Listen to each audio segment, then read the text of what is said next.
The golden days. The classroom of yesterday was filled with rows of desks and chairs. At the front of the room was a chalkboard and the teacher's desk. It wasn't unusual to have more than one grade in a classroom with one teacher. School was an important part of their lives. The majority of the students came from a traditional two-parent home with a father, mother, and siblings. Grandparents lived nearby, if not with them. The golden days. Life was structured. The boys grew up, held the jobs to support their families. Girls were expected to marry and raise the family and take care of the house and not worry about furthering their education. The golden days. Boy, has it changed. Society and the classroom have changed greatly in the last 100 years. It is accepted nowadays that with enough drive and dedication, anyone can achieve their goals. The classroom has gone from a static place where information was passed down through textbooks and lectures to nowadays, with a few clicks, the whole world of information is available to anyone who has the correct technology, which nowadays is a phone. In a study conducted in 2011, it was found that the majority of school-age and younger children have used web-based programs for learning. Students use the internet to find information to communicate with each other.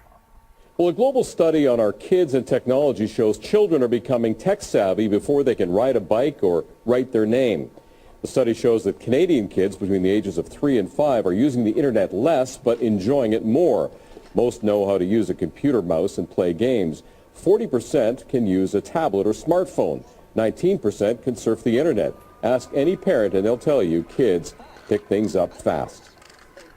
It was actually amazing to see what they could learn literally within, 1 hour of use, and going on YouTube themselves, finding applications, being able to choose what they want on it, what videos. Yeah. Now, before you start thinking we're raising a generation of super kids, take note. The study revealed that just 28% of young children could tie up their shoelaces. The survey involved more than 6,000 parents in 10 countries. Schools have to accept this change in society and how our children interact with technology. The term that is used to describe this generation is digital natives. The majority of the students in the United States do not know a time when they did not have technology and quick access to information. Schools and teachers have to change to meet students where they are.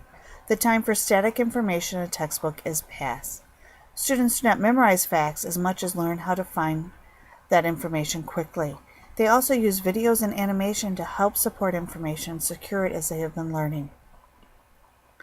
Schools are slowly switching to a one-to-one concept where each student has access to a computer in the school. The Federal Communication Commission and the United States Department of Education have issued the Digital Textbook Playbook to help schools find funding for technology to meet students where they are. The use of digital textbooks, whether from a publisher or open source, is becoming more prevalent. The majority of the textbook publishers have online copies of their textbooks for teachers and students to use. There is also open source information, such as CK12, where teachers are able to design their own textbooks. Teachers are able to differentiate according to reading levels and also to have it translated into a language for an English as a second language learner. Students like interacting with these types of textbooks and information. They do this all the time on their own. Digital textbooks, such as this example from Macmillan, McGraw-Hill, Glencoe, allow students to interact with the information. They are able to highlight, type in notes to review, click on a word to find its definition, click to animation and videos, and also to practice quizzes and tests.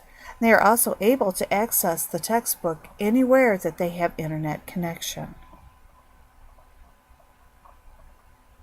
Use as 8th graders here at our school traditional textbooks. You do not have access to computers. Looking over this CK12 textbook, which is an online textbook, tell me one thing you'd like about it over a traditional textbook. I like it because it has links, so it's to vocab words and stuff, so you can understand it better than a definition in a book. College students and many school districts like the cost savings of online textbooks. There can be a significant savings, especially if a teacher uses free sources such as CK12 or develops their own. The information can be updated and available immediately, unlike a textbook that can be used for 10 plus years. Our speaker today is a leader in this drive to meet students where they are. Matt Miller is an award-winning foreign language teacher in Central Indiana. He used to use textbooks, but decided to meet his students where they are, and he ditched that textbook and now custom produces his activities, both technology-based and traditional. Matt speaks at many conferences on how to flip a classroom and how to create technology-based lessons. He also has a blog called Ditch That Textbook, where he puts out his ideas.